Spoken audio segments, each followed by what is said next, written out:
اللہ الرحمن الرحیم۔ سورہ توبہ کا رکوع نمبر 10 اور 10ویں پارے کا رکوع نمبر 15 انشاءاللہ رکوع نمبر 16 انشاءاللہ آج میں شروع کروں گا۔ حسب معمول اس رکوع کا مختصر لفظی ترجمہ مختصر گرامر کے ساتھ، پھر انشاءاللہ اس کی تفسیر۔ اعوذ باللہ من الشیطان الرجیم، بسم اللہ الرحمن الرحیم۔ یحلفون باللہ ما قالوا، یہ حلف اٹھاتے ہیں، یہ حلف اٹھائیں گے اللہ کے ساتھ، یعنی اللہ کے نام کا حلف اٹھائیں گے، ما قالو کہ انہوں نے کچھ نہیں کہا، انہوں نے نہیں کہا، جو الزام ان پہ لگا ہے وہ انہوں نے نہیں کہا۔ وَلَقَدْ قَالُوا، حالانکہ یہ کہہ چکے ہیں، کلمۃ الکفر، کفر کا کلمہ، وَكَفَرُوا بَعْدَ إِسْلَامِهِمْ، اور اپنے اسلام کے بعد کفر بھی کر چکے ہیں، وَهَمُّوا، اور ارادہ کر چکے ہیں۔ ہمو اصل میں تھا ہَمَمُوا، ضربوا کی طرح، ہم کا معنی ہوتا ہے ارادہ کرنا، اہتمام اسی سے نکلا ہے، کہتے ہیں نا اہتمام کے ساتھ کوئی کام، یعنی بڑے ارادے کے ساتھ اور پلان کے ساتھ۔ وَهَمُّوا بِمَا، اور اس چیز کا یہ ارادہ کر چکے ہیں، لم ینالو، جس کو یہ نہیں پہنچے۔ نالا ینالو، نیلن کا معنی حاصل کرنا، ینالو اصل میں تھا ین یلو، یسمعو کی طرح پڑھا جاتا ہے ینالو، یعنی انہوں نے اس چیز کا ارادہ کیا جس کی مراد کو یہ پہنچ ہی نہیں پائے۔ تفسیر میں انشاءاللہ سمجھ میں آئے گا۔ وَمَا نَقَمُوا، اور انہوں نے انتقام نہیں لیا۔ نقم ینقم کا معنی سزا دینا، انتقام لینا۔ انہوں نے انتقام نہیں لیا، یعنی مسلمانوں سے انتقام نہیں لیا، الا مگر ان اغناہم اللہ ورسولہ، صرف اس بیس پہ انتقام لیا کہ اللہ اور اس کے رسول نے ان کو غنی کر دیا، من فضلہ، اپنے فضل سے۔ اللہ اس کے رسول نے ان کو غنی کر دیا، مالدار بنا دیا اپنے فضل سے، تو اس بیس پر انہوں نے مسلمانوں سے انتقام لے رہے ہیں یہ۔ فَإِن يَتُوبُوا، پس اگر یہ توبہ کر لیں، یَکُو خَیْرًا لَہُم، یکو اصل میں تھا یکن، نون حذف کر دیا جاتا ہے، یکن یہ ہوگا خَیْرًا لَہُم، ان کے لیے بہتر۔ وَإِن يَتَوَلَّوْا، اور اگر یہ پیٹھ پھیریں یعنی توبہ نہ کریں، يُعَذِّبْهُمُ اللَّهُ عَذَابًا أَلِيمًا، اللہ ان کو دردناک عذاب دے گا، فی الدنیا والآخرہ، دنیا میں بھی اور آخرت میں بھی۔ وَمَا لَهُمْ فِي الْأَرْضِ، اور نہیں ہوگا زمین میں ان کے لیے، من ولی، کوئی دوست، ولا نصیر، اور نہ ہی کوئی مددگار۔ ومنہم، اور ان منافقین میں سے بعض ایسے ہیں، من عاہد اللہ، جنہوں نے اللہ سے عہد کیا تھا۔ ایک ہوتا عاہدہ یعہدو، اس کا معنی بھی عہد کرنا، اور ایک ہوتا عاہدہ یعاہدو معاہدتاً، اس کا معنی بھی عہد کرنا۔ تو معاہدہ میں جب دونوں جانب سے پکا عہد ہو نا، تو پھر اس کو معاہدے سے تعبیر کیا جاتا ہے، ویسے عہد بھی اسی کو کہتے ہیں، لیکن معاہدہ جب دونوں طرف سے پکا ایک ایگریمنٹ ہو۔ بعض ایسے ہیں جنہوں نے اللہ سے ایک معاہدہ کیا تھا، کیا معاہدہ تھا؟ لَإِنْ آتَانَا، لام تاکید کے لیے، ان کا معنی اگر، آتانا من فضلہ، اگر اللہ نے ہمیں عطا کیا اپنے فضل سے، لَنَصَّدَّقَنَّ، اصل میں تھا نصدقو، صدقہ یصدقو کا معنی تصدقہ یتصدقو، اس کا معنی ہوتا ہے صدقہ کرنا، تو تاکید کے لیے لام اور نون لگا دیا، لنصدقن، ہم ضرور بالضرور صدقہ کریں گے، ولنکونن، اور ہم ضرور بالضرور ہو جائیں گے، من الصالحین، نیک لوگوں میں سے۔ فلما آتاہم، پس اللہ نے جب ان کو دے دیا، من فضلہ، اپنے فضل سے، بخلوا بہ، تو اس دی ہوئی چیز کے ساتھ انہوں نے بخل کرنا شروع کر دیا، کنجوسی شروع کر دی۔ وَتَوَلَّوْا، اور انہوں نے اعراض کرنا شروع کر دیا، پیٹ پھیرنا شروع کر دی، وَهُمْ مُعْرِضُونَ، اور یہ تو ہیں ہی اعراض کرنے والے۔ فَأَعْقَبَهُمْ، اللہ بدلے میں لایا۔ اعقبہ یعقب، دیکھیں عقب کہتے ہیں پشت کو، پیچھے کے حصے کو، ایڑی کو جو پیچھے ہوتی ہے، تو اعقبہ یعقب اعقاباً کا معنی ہوتا ہے کسی کی ایڑیوں کے پیچھے پیچھے چلانا کسی کو، یعنی کسی کے پیچھے پیچھے لانا۔ تو اعقبہم نفاقاً، اللہ ان کے پیچھے لے آیا نفاق کو۔ تو پیچھے کا مطلب کیا ہے کہ انہوں نے یہ برا عمل کیا، اس کے پیچھے اللہ نے یہ کر دیا، یعنی اس کا اس لیے آسان ترجمہ کیا جاتا ہے بدلے میں اللہ نے یہ کر دیا۔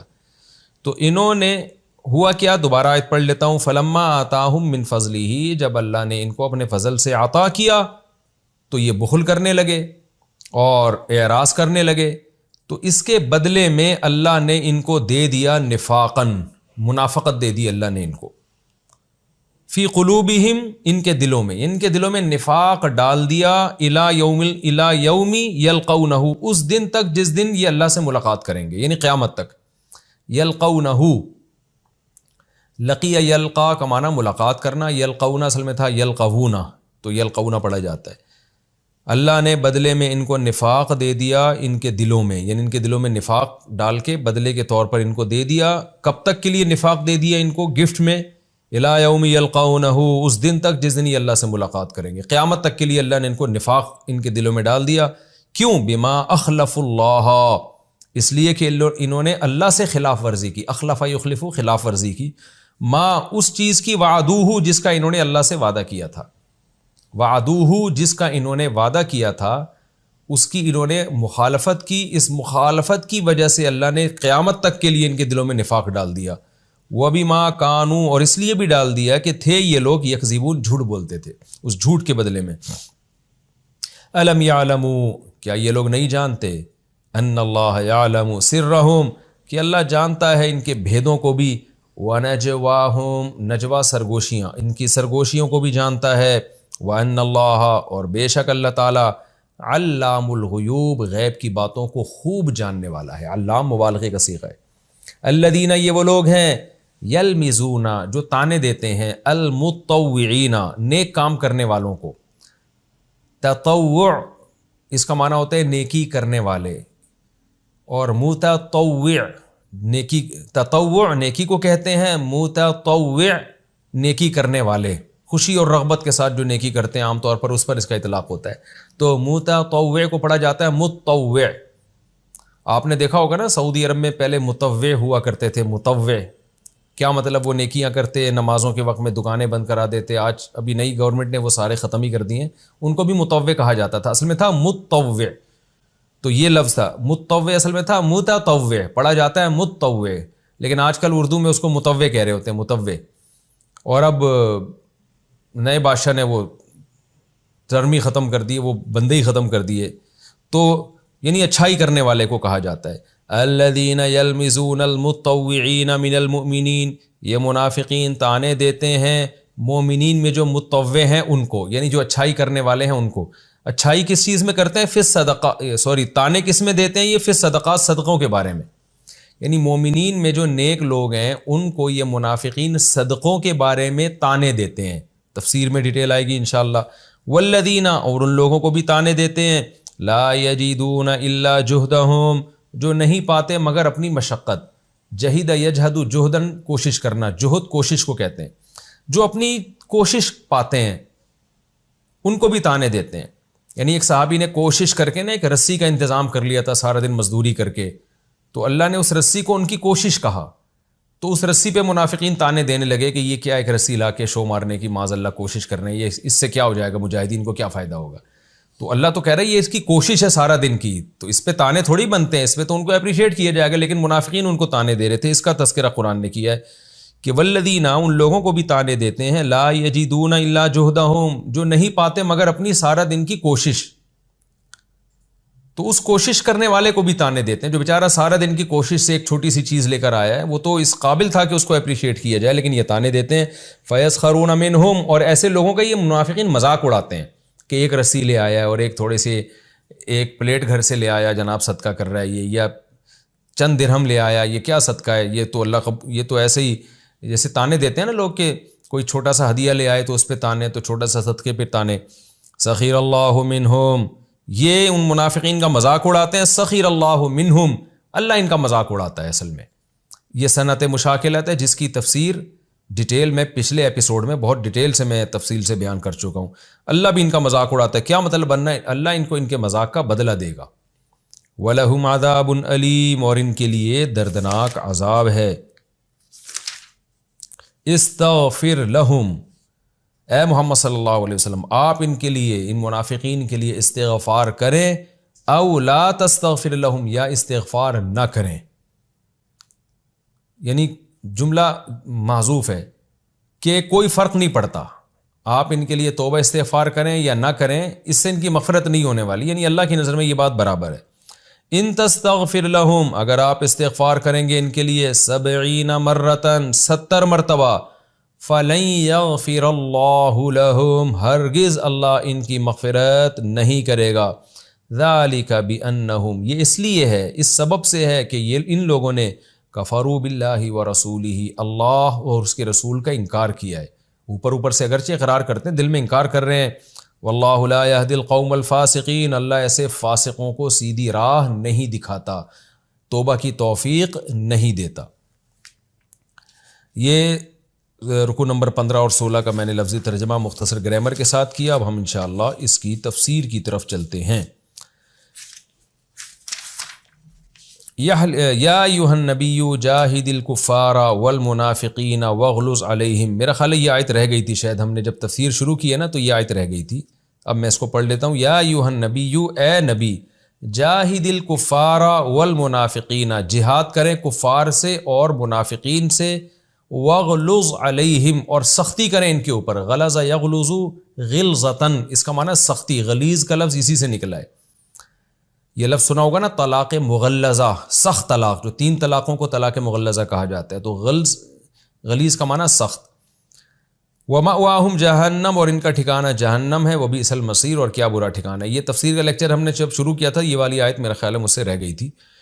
تو اب ہم اس کی تفسیر شروع کرتے ہیں. یا ایھا النبی جاہد الکفار والمنافقین، اے نبی آپ کافروں سے بھی جہاد کریں اور منافقین سے بھی. کافروں سے جہاد تو تلوار کے ساتھ ہوگا، منافقین سے جہاد باللسان ہوگا، زبان کے ساتھ ہوگا. کیونکہ منافقین سے تلوار سے جہاد نہیں ہوتا تھا.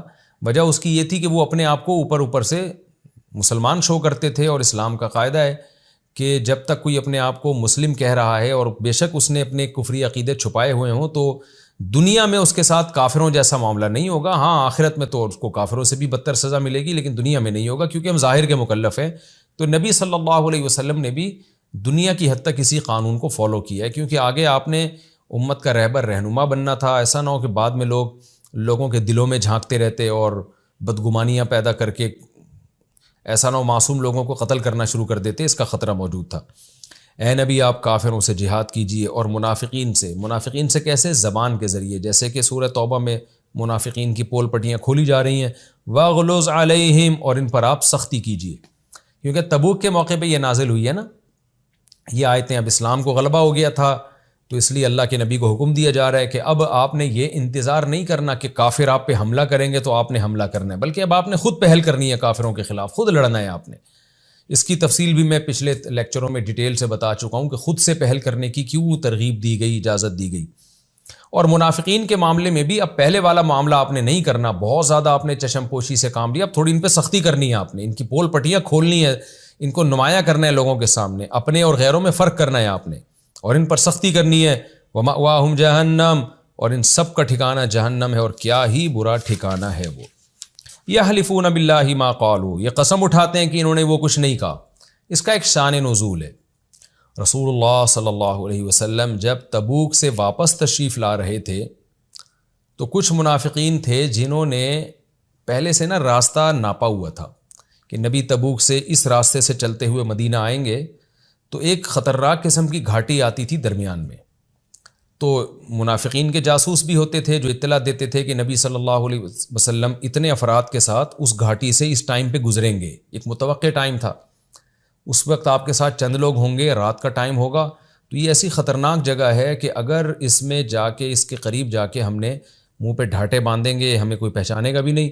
تو رات کے وقت اگر ہم نے یہاں نبی صلی اللہ علیہ وسلم کو اور ان کے چند ساتھی جو اس وقت آپ کے ساتھ ہوں گے ان کو دھکا دیا تو معاذ اللہ نقل کفر، تو آپ صلی اللہ علیہ وسلم کھائی میں گر جائیں گے اور ہم آرام سے آپ کو قتل کر سکتے ہیں. یہ منافقین نے پلان بنایا. تو کیا ہوا ہے کہ رات کے وقت وہ آئے اور انہوں نے منہ لپیٹے ہوئے تھے، اور آپ صلی اللہ علیہ وسلم کے قتل کے ارادے سے انہوں نے جب قریب بڑھے ہیں تو اللہ نے بذریعہ وحی آپ صلی اللہ علیہ وسلم کو اطلاع دے دی کہ یہ اس خطرناک ارادے سے ہیں اور آپ کو گھاٹی سے گرانا چاہتے ہیں. تو صحابہ پہلے ہوشیار ہو گئے. نبی صلی اللہ علیہ وسلم کے ساتھ حضرت حذیفہ ابن یمان بھی تھے اور حضرت عمار ابن یاسر بھی تھے. آپ صلی اللہ علیہ وسلم نے ان دونوں اصحاب کو بھیجا ان منافقین کی طرف کہ یہ کچھ لوگ ڈھاٹے باندھ کے ہماری طرف آ رہے ہیں اور ان کا ارادہ ہے ہمیں قتل کرنے کا. تو جیسے ہی یہ دو صحابی ان کی طرف بھاگے ہیں تو ان کو پتہ چل گیا کہ بھئی مسلمان ہوشیار ہو گئے، یہ منافقین منہ پہ کپڑے لپیٹے ہوئے بھاگ گئے. تو پہچان میں نہیں آئے کہ یہ تھے کون. لیکن اللہ نے بذریعہ وحی نبی کو بتا دیا کہ کون کون تھے اس میں اور کس ارادے سے آئے تھے. تو ان میں ایک جلاس نامی منافق بھی تھا، جلاس جیم کے پیش کے ساتھ. اچھا، یہ وہ منافق تھے، ان میں بہت سے لوگوں کو نبی صلی اللہ علیہ وسلم نے مال غنیمت میں بہت سا مال دے چکے تھے، ہدیے دے چکے تھے، اس کا بھی قرآن نے تذکرہ کیا ہے. تو ان پر نبی کے دنیاوی احسانات بھی بہت تھے. لیکن کتنی بدبختی کی بات ہے کہ نبی نے جس کو دنیا میں بھی نوازا ہو تو وہ ہی نبی کے قتل کے ارادے سے نکل آئے. تو جب آپ مدینہ پہنچے تو آپ نے ان لوگوں کو بلایا، ان کا نام لے لے کے نا، جنہوں نے قتل کا ارادہ کیا تھا. اللہ نے بذریعہ وہی بتا دیا تھا، سب کا نام لے کے نبی نے سب کو بلایا اور کہا کہ تم لوگ یہ بتاؤ کہ کیا تم نے آپس میں یہ کہا تھا کہ ہم نے مل کے محمد صلی اللہ علیہ وسلم کو قتل کرنا ہے؟ یہ تمہارا مشورہ ہوا تھا نا آپس میں؟ کیونکہ یہ کلمہ کفر ہے نا، نبی کے قتل کی بات کرنا بھی کفر کی بات ہے. تو وہ قسمیں اٹھا کے کہنے لگے اللہ کی قسم ہم نے ایسا کچھ نہیں کیا. تو نبی صلی اللہ علیہ وسلم پھر ان کو بتایا کہ اللہ نے مجھے بذریعہ وحی یہ بات بتائی ہے کہ تم نے میرے قتل کا ارادہ کیا تھا. لیکن آپ صلی اللہ علیہ وسلم نے ان پر پھر یہ احسان کیا کہ ان کو چھوڑ دیا اور قرآن کی یہ آیتیں نازل ہوئیں. اور ایسا معلوم ہوتا ہے کہ قرآن ہی نے حکم دیا تھا کہ ان کو چھوڑ دیا جائے اور ان کو توبہ کی مہلت دی جائے. اور اس کا پھر فائدہ بھی ہوا کہ ان میں بعض کو اللہ نے توبہ کی توفیق دی، جن کو نبی صلی اللہ علیہ وسلم نے بہت نوازا تھا. جن میں ایک جلاس نامی منافق تھا، اس کو جب پتہ چلا کہ نبی کو اللہ نے بتا دیا ہے اور ہم نے جھوٹی قسمیں اٹھائی ہیں، اس کے باوجود نبی نے ہمیں چھوڑ دیا. لیکن قرآن نے بتایا کہ یہ وہ لوگ ہیں جن پر اللہ کے نبی کے بہت سارے احسانات ہیں. تو اس کے دل میں ایک شرمندگی پیدا ہو گئی اور اس نے توبہ کر لی. اسی کا اللہ نے ذکر بھی کیا ان آیات میں. اب ہم ترجمہ کرتے ہیں تو باقی تفسیر انشاءاللہ سمجھ میں آ جائے گی. یحلفون باللہ ما قالوا، یہ قسم اٹھائیں گے اللہ کی کہ ہم نے کچھ نہیں کہا.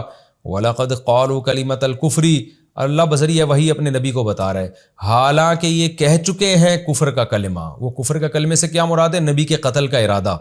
اس طرح کا مشورہ یہ کر چکے ہیں. وَكَفَرُوا بَعْدَ إِسْلَامِهِمْ، اور اسلام کے بعد کفر کر چکے ہیں. خوب سمجھ لیں، یہاں اسلام سے مراد یہ کہ ظاہری طور پر جو انہوں نے اسلام کا دعویٰ کیا تھا کہ ہم مسلمین کے ساتھ ہیں، تو وہ ظاہری اسلام کے دعوے کے بعد اب ظاہری طور پر کفر بھی کر چکے ہیں. حقیقت میں تو یہ پہلے بھی کافر تھے، اب بھی کافر ہیں. لیکن جب انہوں نے نبی کے ہاتھ پہ اسلام قبول کیا تو اس قبول کرنے کو قرآن اسلام سے تعبیر کر رہا ہے، جو حقیقی اسلام نہیں تھا لیکن ظاہری طور پر اسلام تھا، اس کو قرآن کہہ رہا ہے. کیونکہ یہ تمام مفسرین کا اتفاق ہے، اس پر اجماع ہے کہ یہ منافقین کے بارے میں نازل ہوئی ہے یہ آیتیں، اور منافق پہلے بھی کافر ہوتا ہے اب بھی کافر ہے. تو قرآن کہہ رہا ہے وَكَفَرُوا بَعْدَ إِسْلَامِهِمْ، اور اپنے اسلام شو کرنے کے بعد انہوں نے کفر شو کیا. اس لیے اس کا ترجمہ یہ ہوگا کہ ظاہری طور پر انہوں نے جو اسلام قبول کیا تھا اس کے بعد ظاہری طور پر کفر کر چکے ہیں. یہ ظاہری طور پر اسلام کیسے قبول کیا تھا؟ نبی سے کہا تھا کہ ہم اب آپ کے ساتھ ہیں، ہم کلمہ پڑھ چکے ہیں. اور ظاہری طور پر کفر کیسے کیا؟ کہ نبی کے قتل کا مشورہ کیا، جو کافر کا کام ہے، مسلمان کا کام نہیں ہو سکتا. وَكَفَرُوا بَعْدَ إِسْلَامِهِمْ وَهَمُّوا بِمَا لَمْ يَنَالُوا، اور انہوں نے اس چیز کا ارادہ کیا جس تک یہ پہنچ نہیں پائے. ارادہ کیا تھا نبی کے قتل کا لیکن لم ینالوا، اس کا تک یہ پہنچ نہیں پائے، وہ حاصل نہیں کر سکے. وما نقموا، اب اللہ ان منافقین کو ایک قسم کا طعنہ دے رہے ہیں کہ تم انتقام مسلمانوں سے لے رہے ہو الا ان اغناہم اللہ، صرف اس بیس پر کہ اللہ نے ان کو اور اللہ کے رسول نے اپنے فضل سے ان کو غنی کر دیا. یہ ان میں بہت سے لوگ غریب تھے، مسکین تھے، مال غنیمت آتا تھا، نبی صلی اللہ علیہ وسلم ان کو نوازتے تھے. ان میں بہت سے جہاد میں نہیں بھی جاتے تھے پھر بھی ان کو تعاون کرتے تھے. کسی کو نبی نے زکاتیں دی، کسی کے قرضے اتارے. تو اللہ کہتے ہیں تمہارے پر دنیا پر بھی اللہ اس کے رسول کا اتنا احسان ہے تو اس بیس پر تم اہل ایمان سے انتقام لے رہے ہو. یہ آج بھی یہ لفظ محاورہ میں استعمال ہوتا ہے نا کہ یار میں نے تیرے ساتھ اتنا احسان کیا، تو ان احسان کا بدلہ مجھے یہ دے رہا ہے کہ تو میری قتل کی کوشش کر رہا ہے. تو منافق کا مقصد یہ نہیں تھا کہ ان احسان کے بدلے میں ہم قتل کر رہے ہیں، ان کا تو مقصد کچھ اور تھا کہ وہ تو اسلام ہی کو برا سمجھتے تھے، وہ تو چاہتے ہی نہیں تھے کہ ہم پہ کچھ پابندیاں لگیں. تو قرآن بیان کر رہا ہے کہ اللہ اس کے رسول نے تو تم پر احسانات کیے. خاص طور پہ جلاس نامی جو منافق تھا اس کو نبی نے بہت نوازا تھا. تو طعنہ دیا جا رہا ہے ایک نوعیت کا کہ اللہ اس کے رسول نے اپنے فضل سے تم کو غنی کیا اور اس پر تم انتقام لے رہے ہو. فَإِن يَتُوبُوا، لیکن پھر تمہیں ایک مہلت دی جا رہی ہے. تو یہ اللہ نے مہلت دی ان کو اور نبی نے اسی پر عمل کیا. اللہ کہتے ہیں اِن يَتُوبُوا يَكُ خَيْرًا لَهُمْ، یہ اگر توبہ کر لیں گے تو یہ ان کے لیے بہتر ہوگا. وَإِن يَتَوَلَّوْا يُعَذِّبْهُمُ اللَّهُ عَذَابًا أَلِيمًا فِي الدُّنْيَا وَالْآخِرَةِ، اور اگر یہ توبہ نہیں کریں گے، پیٹ پھیریں گے، اللہ ان کو دنیا اور آخرت دونوں میں دردناک عذاب دے گا، اور ان کے لیے زمین میں کوئی دوست اور مددگار نہیں ہوگا۔ ابھی تو منافقین کے بہت دوست مددگار ہیں، لیکن جب اسلام ابھی مکمل غالب آئے گا تو پھر ان کو کوئی ان کی مدد کرنے والا نہیں ہوگا۔ تو اس میں اشارہ بھی تھا کہ توبہ بھی کچھ لوگ کریں گے، تبھی اللہ نے دونوں آپشن ذکر کیے۔ تو جلاس نامی شخص نے جب یہ آیت نازل ہوئی تو اس کو شرمندگی کا احساس ہوا، یعنی وہ نبی کے اخلاق سے بھی متاثر ہوا کہ دیکھو ایک تو اللہ کے نبی نے مجھ پر احسانات کیے، مال دیا، اور اس کے باوجود میں نے نبی کے قتل کی کوشش کی، اس کے باوجود قرآن یہ بتا بھی رہا ہے کہ احسان کے، نہیں قرآن مانتا بھی ہے اور نبی کو بھی پتہ ہے کہ نبی نے احسانات کیے، اس کے باوجود مجھے مہلت دی جا رہی ہے توبہ کی، اور تو اس کے دل میں ایک شرمندگی پیدا ہوئی، اور اس نے پھر وہ حدیث میں آتا ہے وہ صحابی بنے بعد میں اور مخلص صحابیوں میں ان کا شمار ہوا، لیکن بہت سے منافقین اسی اپنی سازشوں کا شکار رہے، اور ان کو اللہ تعالیٰ نے جو دنیا اور آخرت میں عذاب کا اللہ نے وعدہ کیا تھا وہ پورا ہوا، دنیا میں ذلت اور آخرت میں جہنم کی آگ۔ وما لهم في الارض من ولي ولا نصير ومنهم من عاهد الله لئن آتانا من فضله لنصدقن ولنكونن من الصالحين۔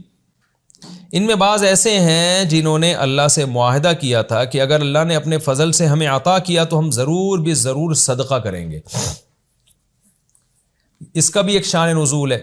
ثعلبہ ابن حاطب، یہ بھی ایک منافق تھا، غریب تھا، مسکین تھا۔ یہ ایک دن نبی صلی اللہ علیہ وسلم کی خدمت میں حاضر ہوا اور عرض کیا کہ یا رسول اللہ، آپ دعا مانگیں کہ اللہ میری غربت دور کر دے اور مجھے خوب مال و دولت دے۔ نبی نے انکار کر دیا۔ عام طور پر اس طرح سے دعا مانگنا مناسب نہیں ہے کہ اللہ اس کو خوب دولت دے، بلکہ اللہ سے عافیت مانگنی چاہیے۔ اللہ سے یہ مانگنا چاہیے کہ اللہ تو ہمیں خوش رکھ، غربت میں رکھ، مالداری میں رکھ، وہ تیری مرضی ہے، مال مقصود تو نہیں ہے نا۔ یوں دعا مانگنی چاہیے مالی وسعت دے دے، مالی تنگی سے بچا لے، لیکن یہ دعا مانگنا کہ مجھے بہت زیادہ دولت دے دے، یہ نامناسب ہے، کیونکہ اس کا مطلب دولت مقصود ہے، خوشیاں مقصود نہیں ہے آپ کی نظر میں۔ بہت سے لوگ بڑی دولت ملتی ہے لیکن پھر بھی ٹینشن میں ہوتے ہیں، تو کیا فائدہ اس دولت کا؟ تو دولت کو ہدف نہیں بنائیں، ہدف بنائیں عافیت اور خوشی کی زندگی، چاہے اللہ دولت کے ذریعے دے یا غربت میں ہی دے دے۔ ہاں غنا مانگنا چاہیے کہ لوگوں کی محتاجی سے بچا، یا مال میں کشادگی دے، برکت دے، برکت مانگنی چاہیے۔ برکت کا مطلب کیا ہے؟ تھوڑی دولت بھی ہوگی، برکت بہت دے دے گا اللہ اس میں۔ تو وہ ڈائریکٹ اس نے کہا کہ نبی سے کہ میرے لیے دعا مانگے اللہ مجھے خوب دولت دے، آپ نے منع کر دیا، لیکن وہ پیچھے پڑ گیا۔ تو اس نے کہا کہ میرا اللہ سے یہ وعدہ ہے، ایگریمنٹ ہے کہ اگر اللہ نے مجھے دولت دے دی تو میں خوب صدقات و خیرات کروں گا۔ جب اس نے یہ معاہدہ کیا تو نبی صلی اللہ علیہ وسلم نے دعا کے لیے ہاتھ اٹھائے، اور آپ نے اس کے لیے دعا مانگی کہ اللہ تو اس کو ہاتھ اٹھائے یا بغیر ہاتھ اٹھائے دعا کی بھی یہ پوری روایت میرے ذہن میں مستحضر نہیں ہے۔ بہرحال نبی صلی اللہ علیہ وسلم نے اس کے لیے دعا کی، اور اس دعا کی برکت سے اللہ نے اس منافق کو بہت مال و دولت دیا، لیکن وہی ہے کہ وہ نشے میں آ گیا۔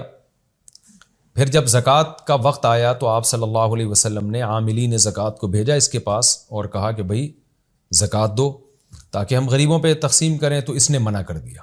وہی کام کیا جو قارون نے کیا تھا کہ جو ہے میں نہیں دوں گا، تو اس نے منع کر دیا۔ اب کیونکہ یہ بھول گیا تھا کہ نبی نے دعا مانگی تھی میرے لیے اور میں نے تو یہ معاہدے کیے تھے، سب چیزیں اس کی نظر سے اوجھل ہو گئیں۔ پھر قرآن میں یہ آیتیں نازل ہوئیں، وَمِنْهُمْ مَنْ عَاهَدَ اللَّهَ، ان منافقین میں بعض ایسے ہیں جنہوں نے اللہ سے ایگریمنٹ کیا، لَئِنْ آتَانَا مِنْ فَضْلِهِ، کہ اللہ نے اپنے فضل سے اگر ہمیں عطا کر دیا، لَنَصَّدَّقَنَّ، ہم ضرور بھی ضرور صدقہ کریں گے، وَلَنَكُونَنَّ مِنَ الصَّالِحِينَ، اور ہم ضرور بھی ضرور نیک لوگوں میں شامل ہو جائیں گے۔ لیکن ہوا کیا؟ فَلَمَّا آتَاهُم مِّن فَضْلِهِ، جب اللہ نے ان کو اپنے فضل سے دے دیا، بخیلوا بِهِ، تو اس دیے ہوئے میں یہ بخل کرنے لگے، کنجوسی کرنے لگے، زکوٰۃ دینے سے انکار کر دیا، وَتَوَلَّوْا، اور اسلامی احکام سے پیٹھ پھیر دی، وَهُمْ مُعْرِضُونَ، اور یہ تو ہیں ہی پیٹھ پھیرنے والے، ان کی عادت ہی یہی ہے۔ تو اس کا نتیجہ کیا نکلا؟ فَأَعْقَبَهُمْ نِفَاقًا، اللہ بدلے میں اللہ نے ان کے نفاقاً فی قلوبہم، ان کے دلوں میں نفاق دے دیا۔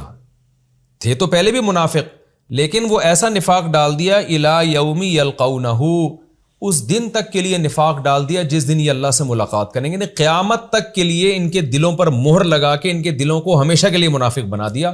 کیا مطلب؟ اس گناہ کی وجہ سے اللہ نے توبہ کی توفیق سلب کر لی ان سے، اور اللہ نے کہا اب یہ منافق کے منافق ہی رہیں گے قیامت تک، اس شخص کو توبہ کی توفیق نہیں ملے گی، یعنی ان لوگوں کو جنہوں نے یہ قسمیں اٹھائی تھی اور پھر پیچھے ہٹ گئے تھے۔ اب سوال پیدا ہوتے ہیں تو بہت بڑی سزا ہے کہ اللہ توبہ کی توفیق ہی کسی سے سلب کر لے، تو اللہ اس کا جواب دیتے ہیں یہ ہم نے ظلم نہیں کیا۔ کیوں؟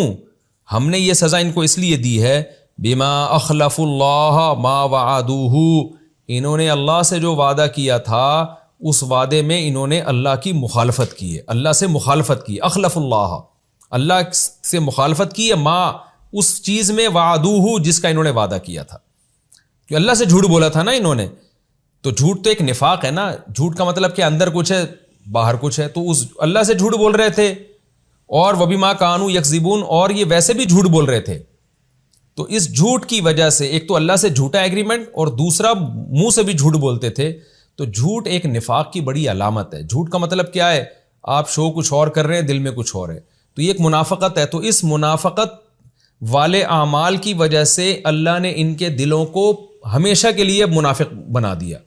یعنی منافق کی بھی دو قسمیں ہیں، ایک منافق وہ ہوتا ہے جس کو توبہ کی توفیق مل گئی، جیسے جلاس نامی منافق کو توبہ کی توفیق مل گئی، ایک منافق وہ ہے جو اتنا آگے جا چکا ہے کہ اس کو توبہ کی توفیق بھی نہیں ملے گی، تو یہ ان منافقین میں سے ہے کہ اس نے ایسے کام کیے، بار بار اللہ سے جھوٹ بولے اور معاہدے کر کے پیچھے ہٹ گیا، اللہ نے مہر لگا دی دل پہ کہ اب تو تیرا ظاہر کچھ اور باطن کچھ ایسا ہی رہے گا، اب تیری زندگی اسی طرح گزرے گی، اب تیرے اندر وہ غیرت ہی ختم ہو جائے گی جس غیرت کی بیس پر انسان کو احساس ہوتا ہے کہ یار میں لوگوں کے سامنے کچھ اور ہوں، اندر کچھ اور ہوں، تو یہ احساس اب اللہ تجھ سے ختم کر دیں گے۔ حدیث میں آتا ہے کہ جب یہ آیتیں نازل ہوئی نا، یہ پچھلی آیت جب نازل ہوئی نا وَمِنْهُمْ مَنْ عَاهَدَ اللَّهَ لَئِنْ آتَانَا مِنْ فَضْلِهِ، کہ ان میں بعض ایسے ہیں جنہوں نے اللہ سے معاہدے کیے تھے کہ اللہ نے ہمیں دیا تو ہم صدقے کریں گے۔ یہ آیت جب نازل ہوئی تو یہ ایک دم جو ہے نا ڈر گیا کہ یار یہ تو اللہ نے میرے راز پورے کھول دیے سب دنیا کے سامنے۔ تو یہ جو ثعلبہ ابن حاطب تھا، اس کو احساس ہوا کہ یہ تو قرآن میں آیتیں نازل ہو گئیں میرے بارے میں۔ اس کا خیال یہ تھا کہ میں جانتا ہوں، نبی جانتے ہیں، اللہ جانتا ہے، باقی دنیا میں کسی کو کیا پتہ۔ لیکن جب قرآن کی آیتیں بن کے یہ بات نازل ہو گئی تو وہ ایک دم اس کو ذلت محسوس ہوئی کہ میں تو پوری دنیا میں ذلیل ہو جاؤں گا۔ تو وہ زکوٰۃ لے کر آیا نبی صلی اللہ علیہ وسلم کے پاس ان آیتوں کے نازل ہونے کے بعد۔ پہلے نبی نے نمائندہ بھیجا زکوٰۃ دو، اس نے کہا نہیں دوں گا۔ جب یہ آیتیں نازل ہوئی نا تو پھر اپنی ذلت کو بچانے کے لیے وہ زکوٰۃ لے کر آیا، اور آپ صلی اللہ علیہ وسلم نے زکوٰۃ لینے سے انکار کر دیا۔ وہ بہت اس نے اصرار کیا کہ آپ لے لیں زکوٰۃ، میں دینے کے لیے تیار ہوں، نبی نے نہیں لیا۔ نبی صلی اللہ علیہ وسلم جب دنیا سے چلے گئے تو حضرت ابو بکر کا دور حکومت آیا، تو پھر وہ زکوٰۃ لے کر آیا حضرت ابو بکر کے پاس کہ آپ وصول کر لیں۔ حضرت ابو بکر نے فرمایا جس کی زکوٰۃ نبی نے وصول نہیں کی تو میں کیسے وصول کر سکتا ہوں، میں کبھی بھی زکوٰۃ نہیں لوں گا تم سے۔ اس نے بہت اصرار کیا، ابو بکر نے فرمایا نہ، جس کو نبی نے مسترد کر دیا میں اس سے زکوٰۃ نہیں لے سکتا۔ حضرت ابو بکر کا انتقال ہو گیا۔ حضرت عمر کے دور میں، دور خلافت میں، وہ حضرت عمر کے پاس آیا۔ اچھا، میں جو روایتیں پیش کرتا ہوں نا، حوالے میں نہیں دے رہا ہوتا کہ فلاں کتاب کے فلاں صفحے پر، اس کی وجہ یہ ہے کہ میں نے یہ التزام کیا ہے کہ میں جو بھی تفسیر میں حدیث بیان کروں گا وہ صحیح حدیث ہی ہوگی، مستند ہی ہوگی۔ لہذا میرے اس لیکچر میں کسی کو بھی اعتراض ہونا کہ بھئی یہ حدیث مفتی صاحب کہاں سے بیان کر رہے ہیں، تو آپ گوگل پہ لکھیں یا تفسیر کی کتابوں میں دیکھیں، آپ کو مستند کتابوں میں، بہت ساری کتابوں میں وہ حدیث مل جائیں گی۔ تو میں اس کا التزام کرتا ہوں کوئی کمزور روایت پیش ہی نہ کروں، تو اس لیے میں نے اس کو، تاکہ ہمارا لیکچر کنٹینیو چلتا رہے، اس لیے پھر میں اس کو حوالے کے بغیر پیش کر دیتا ہوں، ورنہ وہ ساری حدیثیں مستند ہی ہیں۔ کسی کو کسی روایت پہ کوئی اشکال ہو تو وہ مجھ سے رابطہ کر سکتا ہے کہ بھئی یہ والی روایت پر تو فلاں محدث نے کلام کیا ہے تو سند کے لحاظ سے ضعیف ہے، تو میں پھر اس کی ڈیٹیل آپ کے سامنے انشاءاللہ بیان کروں گا، اور اگر بالفرض ثابت ہو جائے ضعیف ہے تو میں رجوع کا اعلان بھی کروں گا، لیکن میں بہرحال اس کا التزام کرتا ہوں۔ کہیں کسی روایت کی سند کی مجھے پوری تحقیق نہیں ہوتی تو میں تفسیر میں بتا دیتا ہوں کہ یہ روایت تو ہے لیکن اس کی سند کی تحقیق نہیں ہے، کیونکہ وہ تحقیق میں اختلاف بہت ہوتا ہے تو اس میں بہت وقت لگتا ہے، اس لیے میں پھر اس کو مبہم چھوڑ دیتا ہوں۔ تو حضرت عمر رضی اللہ تعالیٰ عنہ کے پاس پھر وہ آیا اور کہنے لگا کہ آپ مجھ سے زکوٰۃ وصول کر لیں۔ حضرت عمر نے فرمایا جس کی زکوٰۃ ابو بکر نے وصول نہیں کی، نبی نے وصول نہیں کی، تو میں کیسے وصول کر سکتا ہوں؟ تو وہ ساری زندگی اسی کوشش میں لگا رہا۔ حضرت عثمان کا دور خلافت جب آیا تو اس کی موت واقع ہو گئی۔ تو یہ کیوں وصول نہیں کی گئی ہے؟ دیکھیں جب بھی کوئی توبہ کرے تو اسلام کا حکم ہے کہ توبہ قبول کی جائے گی، تو اس اصول کی روشنی میں تو نبی کو بھی زکوٰۃ وصول کر لینی چاہیے تھی۔ جیسے جلاس نامی منافق جو نبی کو قتل کرنے کی جس نے کوشش کی، جب اس کی توبہ قبول کر لی، حالانکہ قتل کی کوشش تو زیادہ بڑا جرم ہے، تو اس کی تو بطریق اولا توبہ قبول کرنا چاہیے تھا۔ اس نے تو ایک کم درجے کا ظلم کیا کہ زکوٰۃ دینے سے انکار کیا۔ لیکن وجہ کیا ہے، نبی نے کیوں قبول نہیں کی، اس کی وجہ ان آیتوں میں آ رہی ہے۔ وہ وجہ یہ ہے کہ قرآن کہہ رہا ہے فَأَعْقَبَهُمْ نِفَاقًا فِي قُلُوبِهِمْ إِلَىٰ يَوْمِ يَلْقَوْنَهُ، یہ جو اس نے اللہ سے ایگریمنٹ کر کے توڑا تھا نا، جھوٹ بولا تھا، اس کی وجہ سے اللہ نے قیامت تک کے لیے اس کے دل میں نفاق پیدا کر دیا ہے، یعنی اس نفاق تھا پہلے سے، اس کو باقی کر دیا ہے۔ کیوں؟ اس نے اللہ سے اس وعدے میں جھوٹ بولا، اور یہ ویسے بھی جھوٹ بولا کرتا ہے، تو اس جھوٹ مسلسل کنٹینیو بولتے رہنے کی وجہ سے اب اس کی دل کی حالت خراب ہو گئی۔ کیا مطلب؟ اب یہ پکا منافق ہے۔ یہ جو اب آپ کے پاس زکوٰۃ لے کر آ رہا ہے نا کہ آپ قبول کر لیں، تو یہ توبہ کی وجہ سے نہیں ہے، معاشرے میں جو اس کی ذلت ہوئی ہے اس ذلت کو مٹانے کے لیے۔ ابھی بھی اس کا مقصد اللہ کی رضا نہیں ہے۔ اس کی بڑی دلیل یہ کہ جا کے اس کے اعمال دیکھ لیجئے گا، چھپ چھپ کے کتنا غریبوں پہ صدقہ کر رہا ہے، 1 روپیہ بھی صدقہ نہیں کرے گا یہ۔ تو اب یہ جو آپ پہ کو دے رہا ہے نا زکوٰۃ، یہ اپنی ذلت مٹانے کے لیے، اس لیے نبی صلی اللہ علیہ وسلم کو چونکہ یہ آیتیں نازل ہو چکی تھی تو آپ سمجھ گئے کہ اب اللہ نے اس سے توبہ کا دروازہ بند کر دیا، اب ہم اس سے زکوٰۃ نہیں لیں گے، کیونکہ ہم نے اس سے زکوٰۃ وصول کر لی، یہ لوگوں میں بڑا بن کے دکھائے گا کہ دیکھو میں تو جناب دیکھو نبی نے میری زکوٰۃ وصول کر لی اور میری غلطی معاف ہو گئی، اور پھر معاشرے میں اس کی عزت ہو جائے گی۔ جبکہ آپ کو پتہ ہے اس رکوع میں آیت نازل ہو چکی تھی وَغْلُظْ عَلَيْهِمْ، اے نبی منافقین پر سختی کیجیے آپ، تو اب ان کے ساتھ نرمی والا معاملہ نہ کریں۔ تو اب آپ صلی اللہ علیہ وسلم نے نرمی والا معاملہ آہستہ آہستہ ان کے ساتھ چھوڑنا شروع کیا اور سختی کی کہ ہم نہیں وصول کریں گے تم سے زکوٰۃ، تاکہ لوگوں کو عبرت بھی حاصل ہو کہ اللہ سے کیے ہوئے معاہدے کو توڑ دینا یہ کتنا بڑا جرم ہے۔ الم یعلموا، اللہ ان منافقین کے بارے میں کہتے ہیں کیا ان کو پتہ نہیں، ان اللہ یعلم سرهم ونجواهم، اللہ ان کے دلوں کے راز اور ان کی سرگوشیوں کو جانتا ہے۔ یہ نجی محفلوں میں باتیں کر رہے ہوتے ہیں، اسلام کا مذاق اڑاتے ہیں، صبح لا کے زکوٰۃ دے رہے ہیں نبی کے سامنے، یہ رازوں کو اللہ جانتا ہے۔ وَإِنَّ اللَّهَ عَلَّامُ الْغُيُوبِ، اللہ غیب کی باتوں کو جانتا ہے۔ الَّذِينَ يَلْمِزُونَ الْمُطَوِّعِينَ مِنَ الْمُؤْمِنِينَ فِي الصَّدَقَاتِ، آگے ایک اور بات منافقین کے بیان کی جا رہی ہے کہ یہ وہ بدبخت لوگ ہیں کہ مسلمانوں میں جو نیکی کرنے والے مسلمان، بڑھ چڑھ کے نیکیوں میں حصہ لینے والے مسلمان ہیں، ان کو صدقات میں بھی طعنے دیتے ہیں۔ 2 قسم کے مسلمان تھے جو جنگوں میں تبوک کے موقع پہ صدقہ کر رہے تھے، کیونکہ تبوک کے موقع پہ نبی نے عام چندے کا اعلان کیا تھا کہ بھئی ہمیں بہت بڑی لڑائی ہے، بہت لمبا سفر ہے، تو جو اسباب جتنا کوئی لا سکتا ہے لائے، سواریاں کوئی لا سکتا ہے سواری دے دے، کوئی پیسے دے سکتا ہے پیسے دے، تو مالدار صحابہ نے کھل کے صدقے کیے، بہت بڑی بڑی رقمیں دی نبی کو لا کے۔ لیکن جو غریب صحابہ تھے بیچارے کیا کرتے؟ ایک صحابی تھے، ان کو خیال ہوا کہ بھئی میرے پاس تو کچھ ہے نہیں چندہ دینے کے لیے، میں اس جہاد میں کیسے پیچھے رہ جاؤں، کیونکہ جہاد جان کے ساتھ بھی ہے مال کے ساتھ بھی ہے۔ تو انہوں نے سارا دن مزدوری کی اور دہاڑیاں لگا لگا کے بالآخر ایک رسی بیچارے اکٹھے کر سکے، وہ ایک رسی مل گئی، تو انہوں نے کہا چلو یہ کسی کام آ جائے گی جہاد میں۔ سارا دن کی کوشش کے بعد وہ ایک رسی نبی کی خدمت میں لا کے انہوں نے رکھی۔ تو قرآن کہتا ہے کہ منافقین نے ان کا مذاق اڑانا شروع کیا۔ والذین لا یجدون الا جہدہم، کہ یہ مذاق اڑاتے ہیں ان لوگوں کا جو نہیں پاتے مگر اپنی کوشش، جہد کا مطلب اپنی بیچارے ایک چھوٹی سی کوشش لا کے انہوں نے رکھ دی، ان کا مذاق اڑاتے ہیں۔ فیسخرون منہم، ان کے ساتھ تمسخر کرتے ہیں۔ سخر اللہ منہم، اللہ ان کے ساتھ تمسخر کرتا ہے۔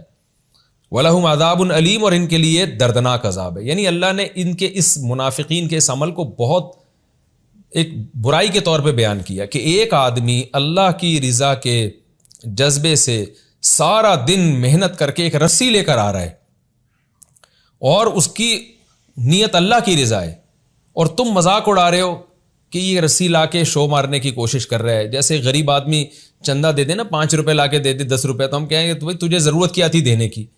تو منافقین نے طنز کرنا، جو زیادہ مال لے کر آ رہے تھے منافقین ان کو تانا دے رہے تھے شو مار رہے ہیں، اور جو تھوڑا مال لے کر آ رہے تھے ان کو کہہ رہے تھے تمہارے اس مال کی ضرورت کیا ہے، تم انگلی کٹا کے کیوں شہیدوں میں نام لکھوانے کی کوشش کر رہے ہو، کیوں شو مارنے کی کوشش کر رہے ہو کہ ہم بھی چندہ دیں گے۔ تو ہر نیکی میں جو ہے نا، ہر نیکی کی کام میں رکاوٹ۔ تو اللہ کو کتنا غضب آیا، اور ان صحابی کا اللہ نے کیسا تذکرہ کیا کہ تم ان کا مذاق اڑاتے ہو جو مزدور سارا دن مزدوری کر کے اللہ کی رضا میں ایک رسی لے کر آتا ہے، سخیر اللہ منہم، اللہ تمہارا مذاق اڑاتا ہے کہ تم کیسے احمق اور بے وقوف ہو کہ ایسے صحابی کو جو اللہ کی رضا کا متلاشی ہے اس کا مذاق اڑا کے اپنی آخرت برباد کر رہے ہو۔ تو وَلَهُمْ عَذَابٌ علیم، ان کے لیے دردناک عذاب ہے جو مذاق اڑا رہے ہیں۔ میں جب یہ آیت پڑھتا ہوں مجھے بڑا لطف آتا ہے کہ اللہ کو ان صحابی کا عمل کتنا پسند آیا، حالانکہ وہ ایک رسی جہاد میں کیا کرے گی، غزوہ تبوک میں اتنا لمبا سفر، اس ایک رسی کی کیا ویلیو ہے، اس کی ظاہر جہاد میں لاکھوں کروڑوں روپے کا سرمایہ چاہیے ہوتا ہے، تو وہ ایک رسی کیا کر لے گی۔ لیکن اللہ کو ان صحابی کی وہ رسی کتنی پسند آئی کہ منافقین نے جب اس صحابی کو طعنہ دیا ہے تو اللہ نے ان منافقین کے لیے دردناک عذاب کی آیتیں قرآن میں نازل کر کے ان صحابی کا دفاع کیا ہے۔ چندہ تو بہت سے لوگوں نے دیا تھا، لیکن دفاع اللہ کس کا کر رہا ہے؟ ان صحابی کا جو رسی لے کر آئے تھے۔ اس سے پتہ چلتا ہے کہ اللہ کے ہاں اخلاص کی کیا ویلیو ہے، اور اس سے یہ بھی پتہ چلتا ہے کہ ہمارے نبی صلی اللہ علیہ وسلم واقعی سچے پیغمبر تھے، ورنہ وہ اس رسی لانے والے کو کہتے بھائی تجھے کیا ضرورت ہے۔ جس کی نظر اسباب پر ہوتی ہے وہ رسیوں کے ویلیو نہیں دیتا، وہ بڑی بڑی رقموں کو ویلیو دیتا ہے، لیکن ہمارے نبی بھی ان صحابی کو ویلیو دے رہے ہیں، اللہ بھی ان صحابی کو ویلیو دے رہا ہے، ان کی قدر و قیمت اللہ کی نظر میں، اور ان کو طعنہ دینے والے منافقین کے لیے دردناک عذاب کی آیتیں نازل کر رہا ہے اس صحابی کے دفاع میں جو رسی لے کر آ رہے ہیں۔ تو اس سے پتہ چلتا ہے کہ بھائی اللہ کی نظر میں عمل میں اخلاص کی اور آپ کی محنت کی کتنی ویلیو ہے، اور یہی وجہ تھی مسلمانوں کی ترقی کی اور دنیا میں غلبے کی کہ وہ اخلاص کے ساتھ کام کرتے تھے، اسباب پہ ان کی نظر نہیں ہوتی تھی۔ استغفر لہم او لا تستغفر لہم، اے نبی آپ ان بدبختوں کے لیے استغفار کریں یا نہ کریں، یہ جو طعنے دے رہے ہیں۔ ان تستغفر لہم 70 مرتن، اگر آپ ان کے لیے 70 مرتبہ بھی استغفار کریں گے، فلن یغفر اللہ لہم، اللہ ہرگز ان کی مغفرت نہیں کرے گا۔ ذالک بانہم کفروا باللہ ورسولہ، اس لیے کہ انہوں نے اللہ اس کے رسول کے ساتھ کفر کیا ہے، حقیقت میں یہ کافر ہیں۔ واللہ لا یہدی القوم الفاسقین، اور اللہ ایسے فاسقوں کو سیدھی راہ نہیں دکھاتا، یعنی توبہ کی توفیق نہیں دیتا۔ پتہ چلا کہ توبہ کی توفیق والے منافق الگ ہوتے ہیں اور جو دوسرے منافق وہ الگ ہوتے ہیں، یعنی اللہ نے بھی کافروں کی بھی کیٹیگری ہے، منافقوں کی بھی، کہ کون ایسے ہیں جن کو توبہ کی توفیق ملے گی، کون ایسے ہیں جن کو نہیں ملے گی۔ تو یہ جو والے جو منافقین ہیں جو یہاں تک پہنچ چکے ہیں، اللہ ان کو توبہ کی توفیق نہیں دیتا۔ تو یہ ہمارا رکوع مکمل ہوا، جلدی جلدی اس میں مختصر پوائنٹ بتا کے ختم کرتا ہوں۔ جاہد الکفار والمنافقین واغلظ علیہم، پہلی آیت یہ تھی کہ منافقین پر آپ سختی کیجئے۔ دوسرا یہ کہ منافقین نے جنہوں نے نبی صلی اللہ علیہ وسلم کو قتل کی کوشش کی، ان میں سے بھی بعض کو اللہ نے توبہ کی توفیق دی ہے۔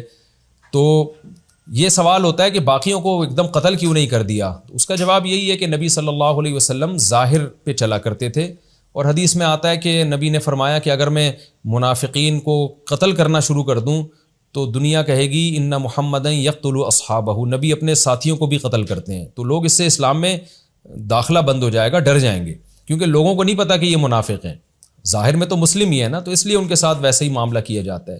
تو اس سے ہمیں سیاست کا بھی پتہ چلتا ہے، سیاسی بصیرت کا بھی پتہ چلتا ہے کہ جو کامیاب لیڈر ہے وہ ایسا نہیں ہوتا کہ بس وہ افراتفری میں جس نے ذرا سی غلطی کی گردن اڑا دی، وہ بلکہ وہ یہ دیکھتا ہے کہ اس کا معاشرے پہ اثر کیا پڑے گا، میں اس کو لوگوں کو ڈیفائن کیسے کروں گا۔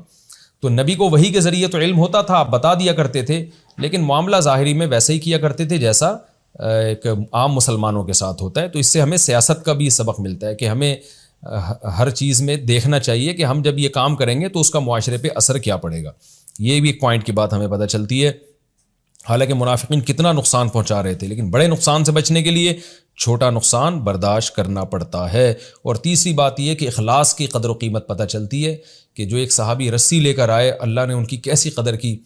تو ہمیں بھی کسی غریب کے چندے کو توہین کی نظر سے دیکھنا بالکل پسندیدہ نہیں ہے۔ نبی صلی اللہ علیہ وسلم نے بہت شدید وعید بیان کی ہے اس عورت کے لیے جو اپنے پڑوسی کے ہدیے کو حقیر سمجھے۔ بعض دفعہ پڑوسن کوئی ہدیہ بھیج دیتی ہے چھوٹا موٹا، تو عورتیں مذاق اڑاتی ہیں یہ کیا بنا کے بھیج دیا اس نے۔ تو بھائی کوئی محبت میں آپ کو کچھ بھی دے رہا ہے آپ اس کی قدر کریں۔